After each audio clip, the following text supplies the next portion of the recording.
لس کاله وروسته د بغلان د قندو فابریکې بیا ځلې په کار پیل وکړ.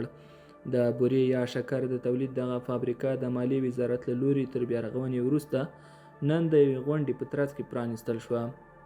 د بغلان د بورې کارخونه له نن څخه 83 کاله وړاندې په 1419 هجري شمسي کال کې د جرمني هیواد په مرسته جوړه شوه چې په 1480 کال کې د کورنیو جګړو له امله فعالیت ودرېده.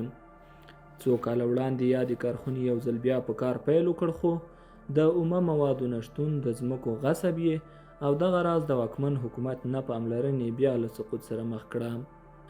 د دولتي شرکتونو د همغږۍ د انسجام رئیس مولوي احمد جان ویلي، د دې کارخونې په فعالولو سره یې د هیواد د صنعت په برخه کې د ځان بسیاینې په لور یو ګام کېښود او د بغلان د امنیتي ځواکونو په همکارۍ مو مسلکي او فني کارکوونکي وتوانېدل چې د بغلان د بورې کارخونه ورغوي.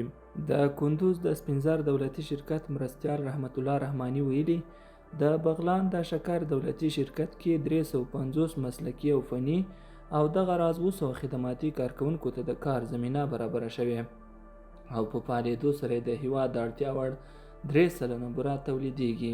د دولتي شرکتونو عمومي رئیس مولوي عبدالحمید اخندزاده ویلي، په تیرو 20 کلونو کې حکومت د دې پر ځای چې په شرکتونو پانګونه وکړي، بیا رغونې ته پام وشي، د له منځه وړلو لپاره یې هڅې شوې دي. نوموړي زیاته کړې، د اوسني نظام رهبري ژمنتیا لري څو ټول شرکتونه او کارخونې فعال شي او په همدې موخه په ناستړي کېدونکي ډول هلې ځلې کوي. د بغلان د بورې کارخونه چې له جغندرو بوره جوړوي، د افغانستان یوازینۍ کارخونه ده چې بوره تولیدوي. شنونکي وایي چې د دغې فابریکې په فعالېدو سره به په 9 شمالي او شمال ختیځو ولایتونو کې د جغندرو کروندې بیا وغوړېږي او کروندګر به یې په کرکیله لاس پورې کړي.